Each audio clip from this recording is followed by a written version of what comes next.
Confidence gives you strength with style.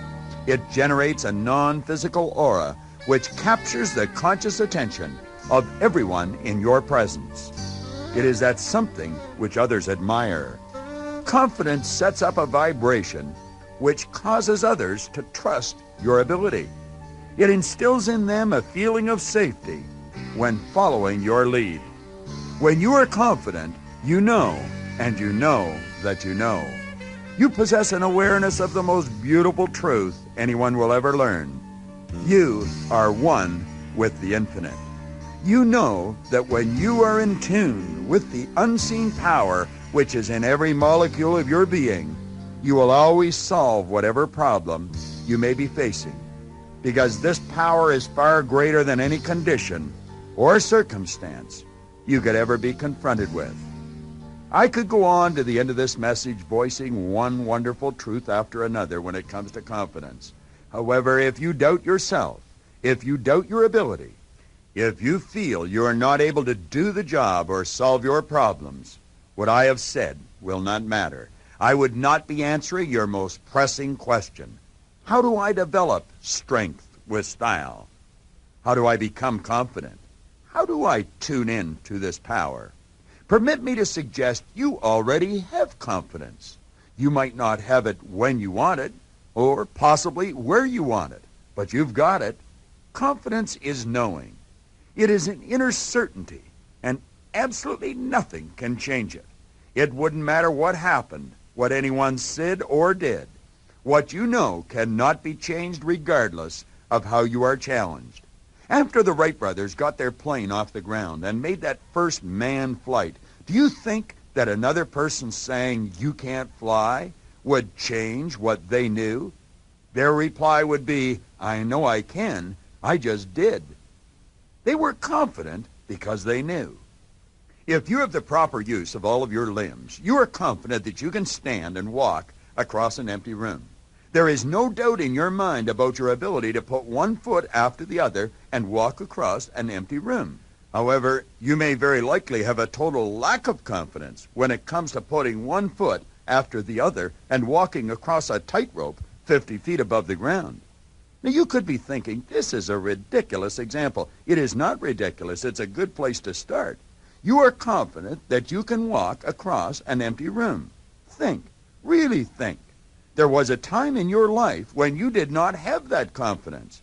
You probably don't remember those days of your life, but you know that when you were born, you could not walk. You could not even stand. That was something you had to learn. The confidence you now possess, which may seem unimportant at this point in your life, was something that you had to develop. And learning how to walk is not one of the easiest things that you have ever done. You've watched enough babies stumbling, falling, banging their head to realize there is great difficulty in learning how to walk. I have spoken to adults who had had a stroke or an accident and had lost their ability to walk. They were forced to go back and learn how to walk all over again. They have told me they were having a difficult time learning. If you are giving this subject the thought it deserves, you are beginning to see the pattern by which confidence was developed. In your mind, you probably consider having the confidence to walk across an empty room no big deal. And you're right, it is no big deal for you. But it sure is a big deal to a baby, and there was a time when it was a big deal to you. Now let's go to the flip side of the coin. Ask the person traveling with the circus that walks across a tightrope a couple of times a day when thousands of people are screaming in the background. They will tell you it's no big deal. They think it is a simple act to perform. They are full of confidence every time the spotlight hits them as they bounce back and forth on that narrow rope, 30 or 40 feet above the ground. They very likely wonder at times why anyone would actually pay to watch them do something so simple. In their mind, it's no big deal. However, as you sit there in awe of what they are doing, gasping with fear that they will fall, it's a big deal to you. Likewise, when they were children, paying to go to the circus to watch the high wire act, it was a big deal to them, but not anymore. There have been individuals who have walked a wire over the gorge at Niagara Falls. Do you suppose they would have even considered such a move if they did not have the confidence that they could successfully reach the other side? All too often, when the word confidence is spoken, it is quickly passed over as just another word and not given the importance that it requires. For many people, if the word confidence is given any thought, it is looked upon as a personality trait that you either have or you do not have, something you are born with or without. The truth is obvious. Confidence is a mental state that you can develop if you are prepared to pay the price. It is also important for you to understand that the price is small relative to the return.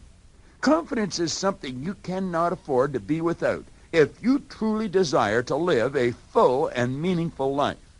Your heart's desire is for something beyond the point you are presently at in your life. Your heart's desire may be for you to be a multimillionaire or to have a highly successful business. If you're a young athlete in school, your heart's desire may be to earn a medal in the Olympics. If you have little or no money, you will require confidence to become the multimillionaire. If you're an average employee in an average position, you will require confidence to start and build a successful company. And any Olympic medalist will tell you, if there is no confidence, there will be no medal. In fact, if there is no confidence, there will be no Olympics. Without confidence, you would have great difficulty meeting and greeting a stranger. Yes, without confidence, you could appear as clumsy as a young baby attempting to walk for the first time as you put your hand forward to say hello to someone that you do not know. I think you are beginning to see that confidence can be your passport to a fun-filled, exciting new life.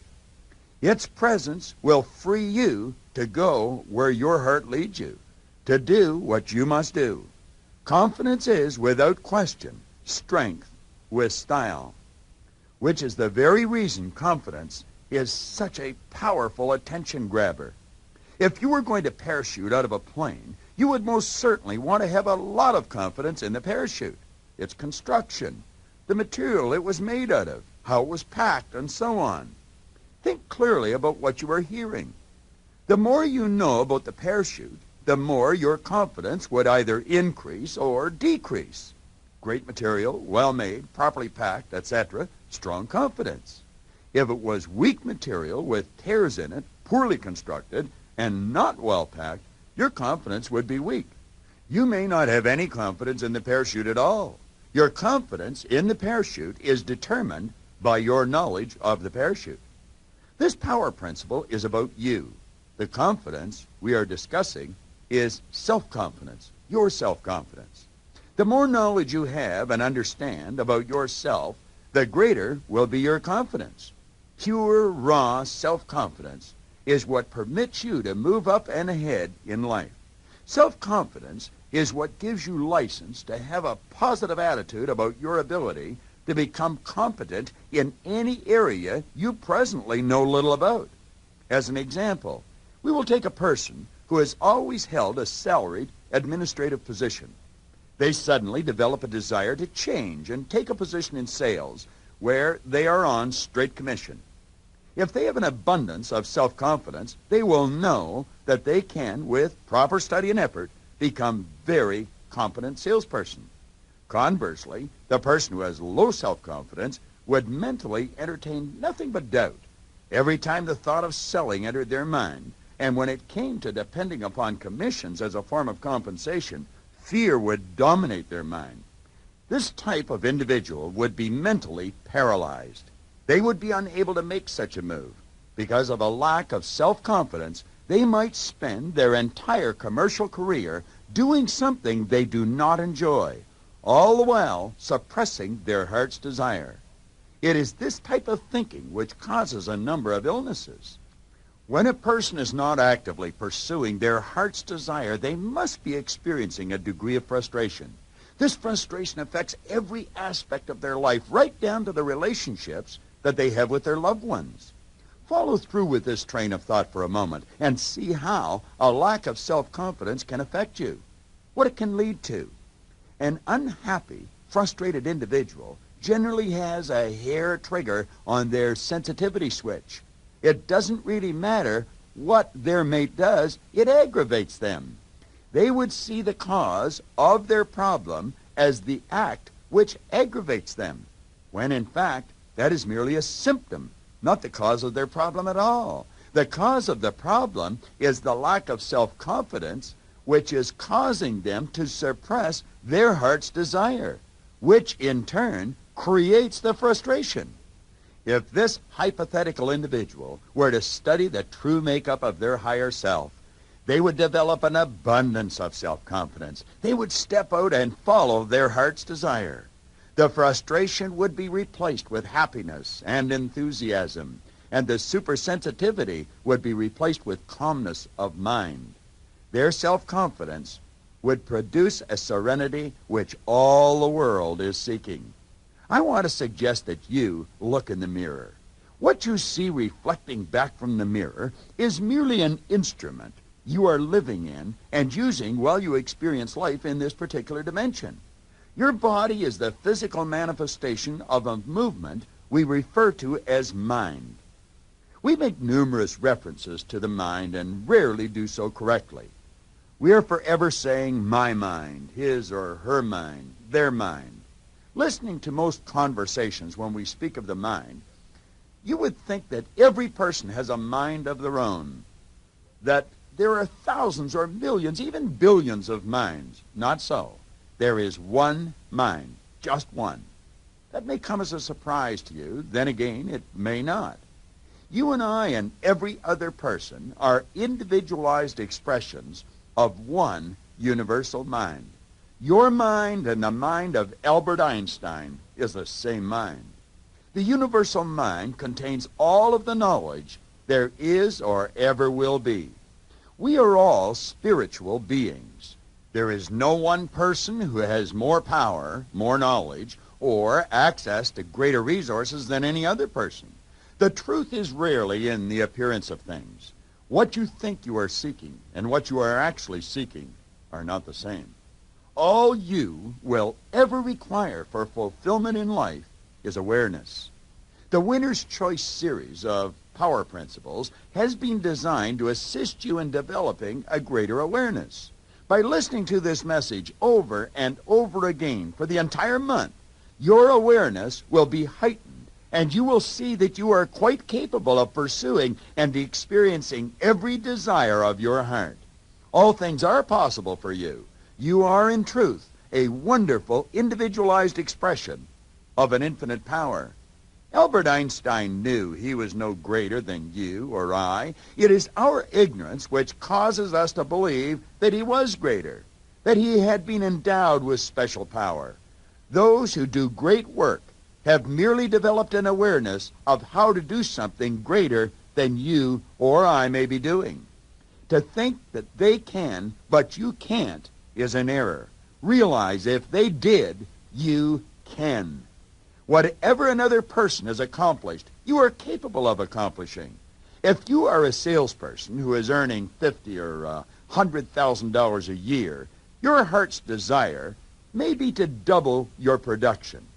You will not seriously desire to accomplish the type of work that Albert Einstein was involved in. Here is a point that you should remember. Your heart will never truly desire to do something you are not capable of doing. It is as if God has placed within each of us a genetic governor which prevents us from wanting to do something beyond our own level of awareness or capability. The person working as a sweeper in a factory might think it would be neat to travel in a spaceship to the moon. They will not, however, truly desire to take such a trip. If that same person had continued in school and gone on to higher studies and become a scientist or an excellent test pilot, the desire to go to the moon could possibly be there. The main point I am attempting to communicate here is that whatever your heart's desire is, you can be it, do it, have it. Whatever, you can. Your old conditioning may be accusing you of daydreaming, and that old conditioning sure can be convincing. Refuse to let it hold you back. There is no rush, just relax. The confidence you require will develop, and you will live your dream. The most important point for you to grasp is that you can live your dream. How it will happen is not important. Knowing that it must happen is what is important. If you want an image or a model of confidence that you can hold as a yardstick to measure yourself against, consider this one. Before I share it with you, it is probably worth mentioning that in more than one research project on what men and women fear the most, public speaking came out at the top of the list every time. The average person is more fearful of standing up and speaking in public than they are of dying. Now, with that in mind, relax and visualize this. Winston Churchill was called upon to address the graduating class of a very prestigious United States military academy. He was asked to talk about success and how to achieve it. He approached the rostrum slowly but deliberately. Churchill was at the time in his final years. He was a very old man. There was not a sound coming from the audience. Everyone present sensed this was an historic occasion. You could have heard a pin bounce on a carpet. Sir Winston arrived at the microphone, laid his cane down, removed his top hat, placed his cigar in a tray, which had been appropriately provided. He adjusted his spectacles and quietly surveyed the audience. He then turned to the microphone and clearly spoke these three words: "Never give up." There was a long, silent pause, and then a few moments later, he repeated just as clearly, "Never give up." He then silently surveyed his audience again, and after a few deafening, quiet moments, he again repeated, "Never give up." With those words spoken, he put his top hat back on his head, picked up his cane, placed the cigar between his teeth, and slowly but deliberately left the stage, up the center aisle through the audience. That performance by Sir Winston Churchill was most certainly strength with style.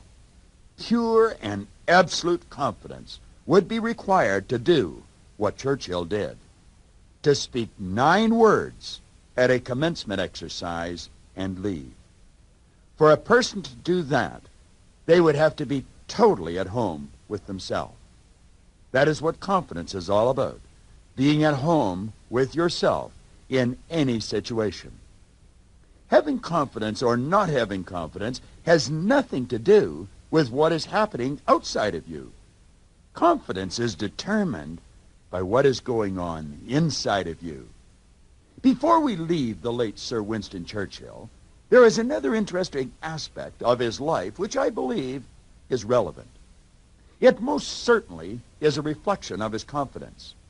I've already mentioned when he made his famous 9-word speech.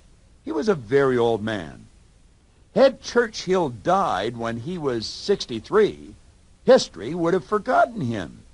When Churchill was 42, the British government dismissed him in disgrace from his post as Minister of the Navy.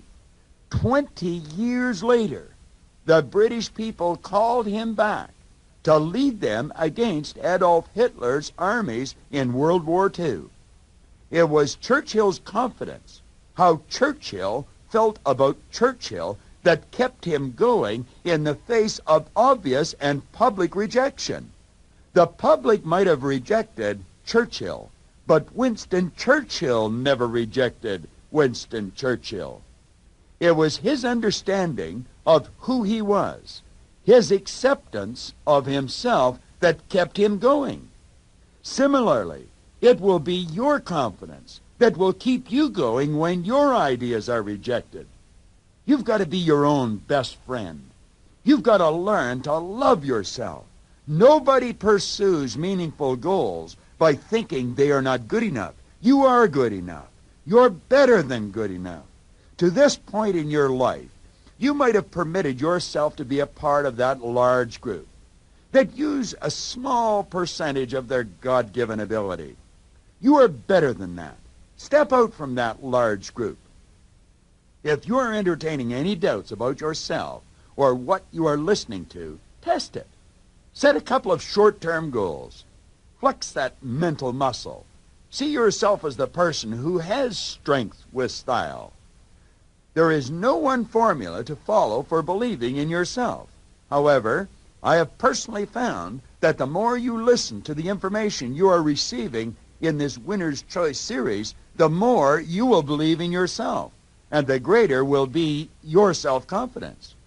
Churchill's confidence took a hammering from the British people for 20 years, but he stood tall. It was his confidence which came to the rescue in a time of great need and inspired those same British people. Develop your confidence. Strengthen your mind. Lead those who have criticized you. Use your imagination, your imaging power, to see yourself strong and bold, courageously pursuing your dream. Every morning, when the night turns into day, use your will to push back the chill. Know you're on your way. Each morning before you arise, go to that place known to just a few, the strong, the tough, the best. Go to that spiritual core, the spiritual nucleus of your being, and connect.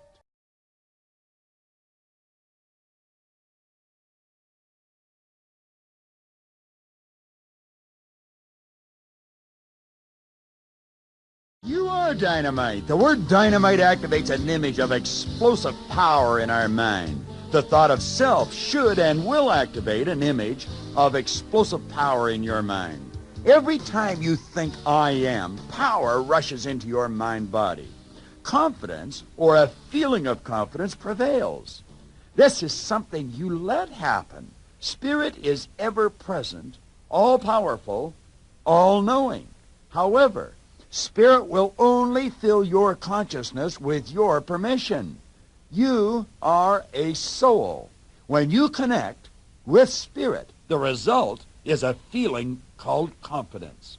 It is your awareness of the ever-present, all-knowing, all-powerful Spirit in every fiber of your being that gives you strength with style. Spell it any which way you choose, but my friend, that awareness is called confidence, and with it, there ain't no stopping you. You are moving on. You're running fast. Your strength with style, and you are built to last. It has already been brought to your attention that this is one of the most beautiful of all power principles. It is also one of the most important. Confidence is essential to live a free and creative life. There are many people who have a magnificent attitude. They are genuinely nice people.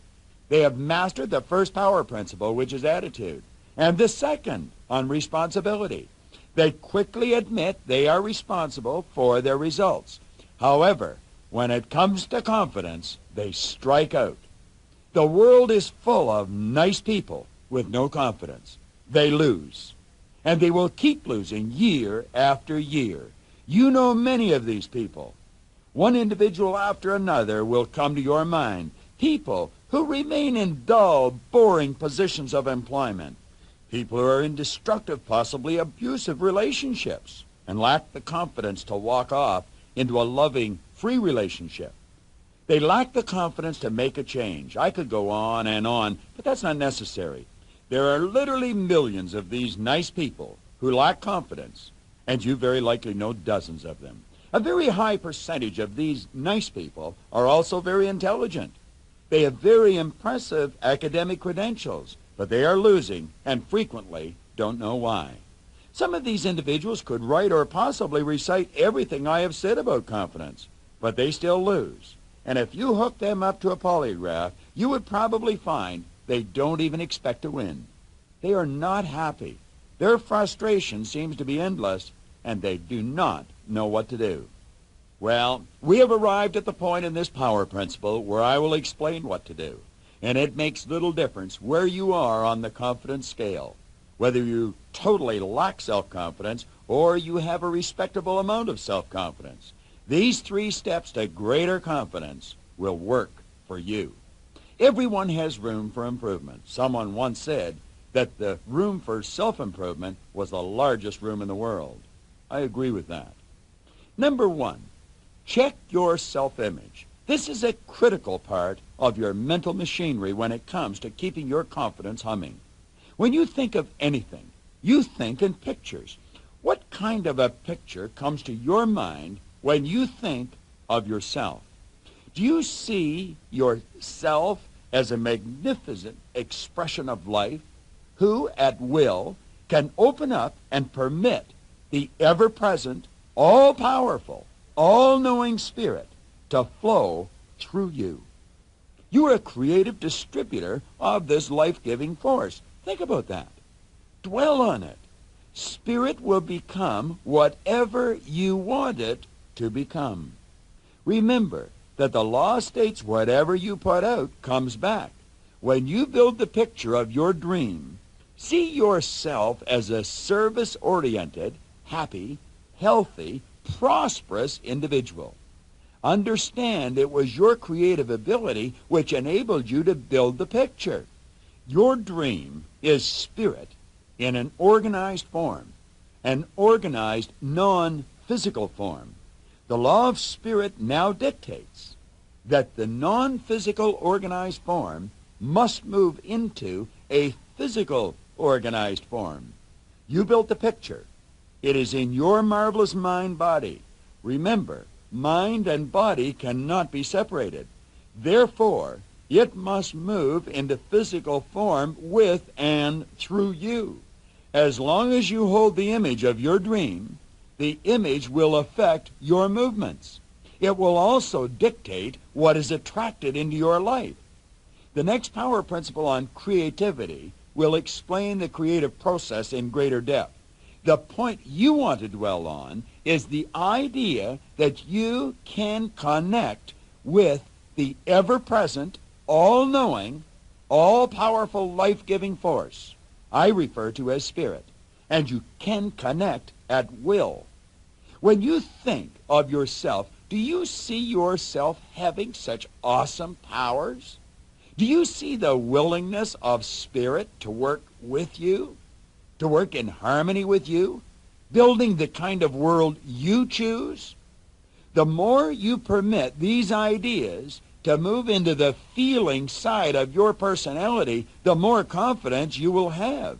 Your level of confidence is going to be in direct ratio to your awareness of your oneness with Spirit, the ever-present, all-knowing, all-powerful, life-giving source.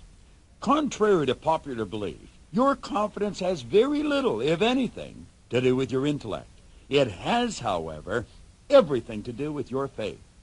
This explains why individuals who are often intellectually inferior step out and confidently realize their dreams.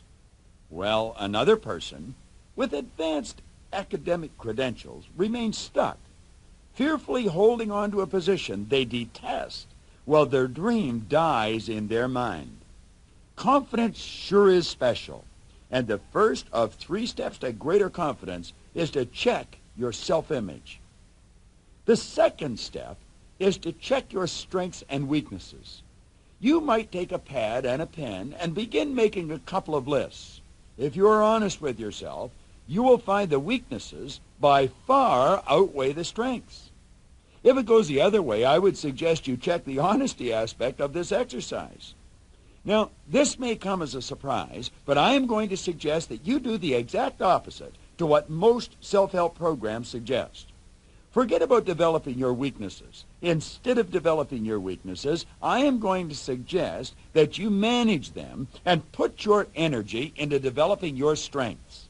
In other words, direct your efforts and attention to getting better at what you already do well. Keep getting better at it until you have absolutely mastered it. Stay with me for a moment as we explore this critical concept. People generally do what they enjoy most. They enjoy it because they are good at it. The more they do it, the better they get at it, and the more they enjoy it.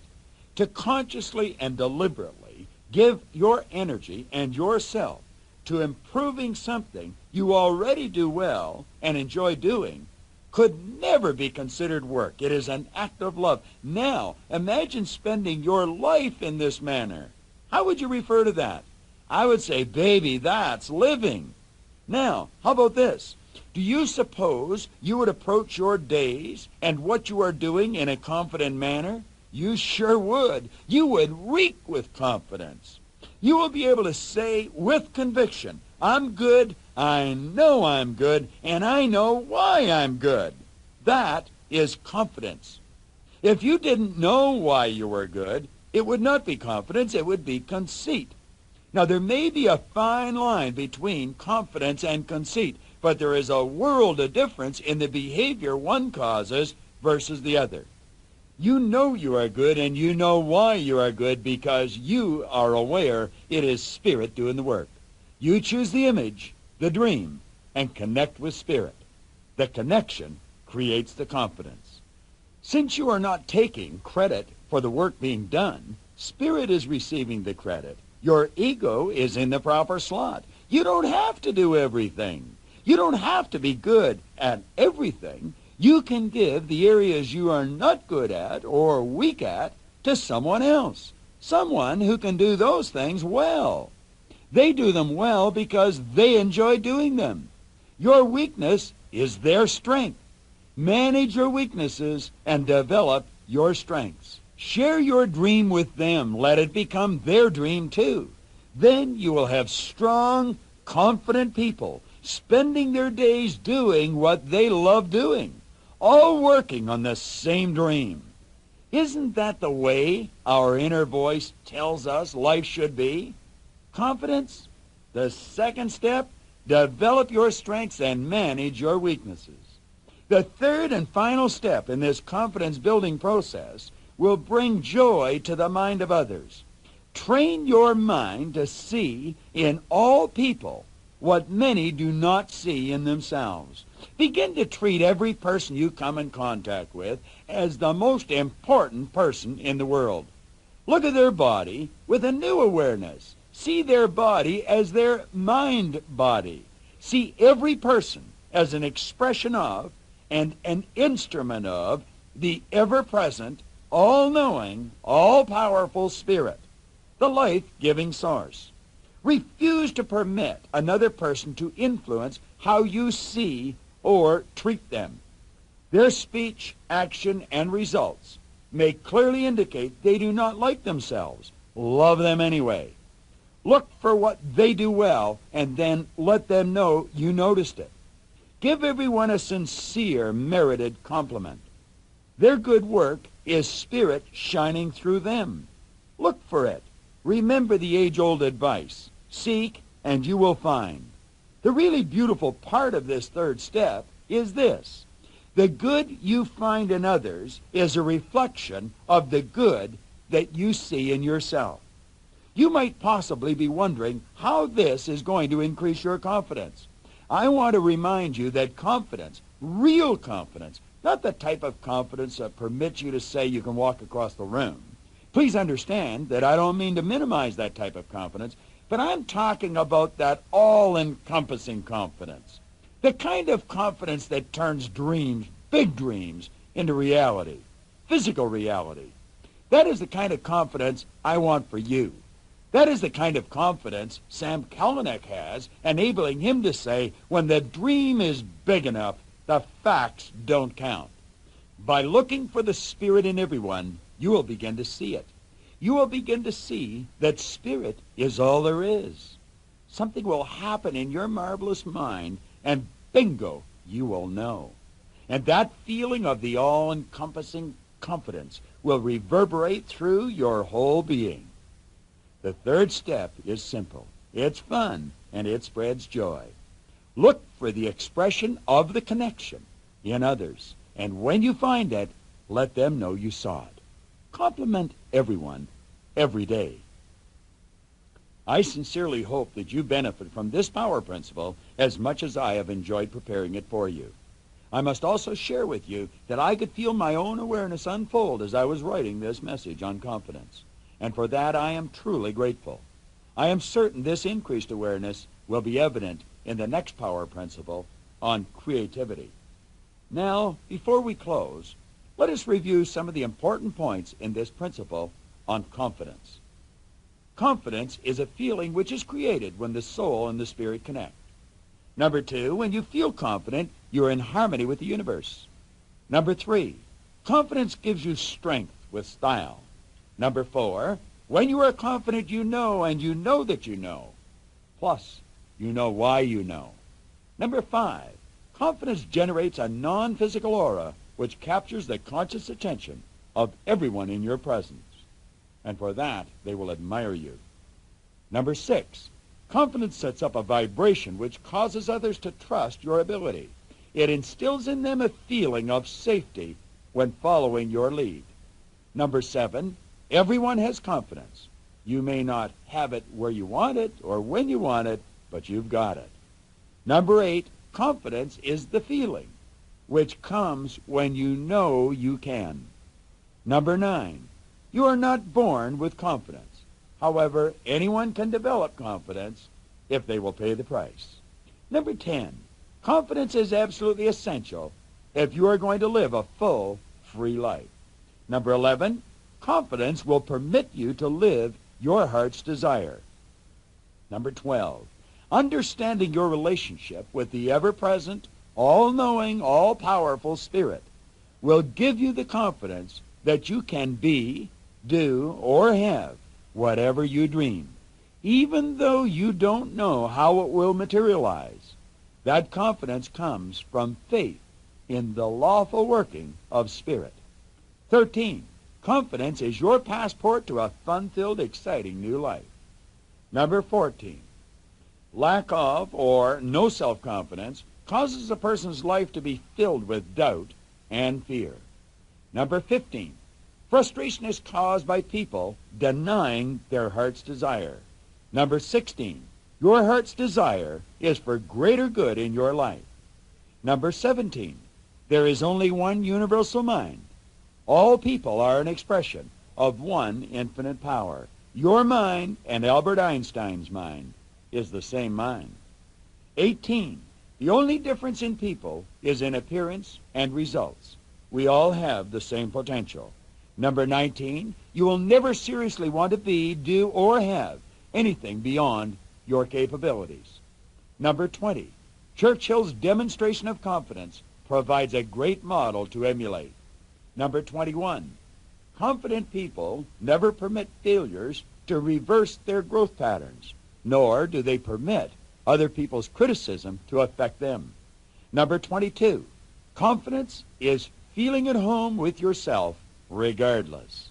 Number 23, you've got to be your own best friend. 24, know that you are good enough, that you are better than good enough. Number 25, every morning before you arise, go to that place known to only a few, the strong, the tough, the best. Connect and prepare for the day. Number 26, last but not least, follow the three-step process to greater confidence. Number 1, check your self-image. See yourself as a star. Number 2, develop your strengths and manage your weaknesses. And number 3, look for the good in everyone. Commit to playing this power principle on confidence every day for the next month for you.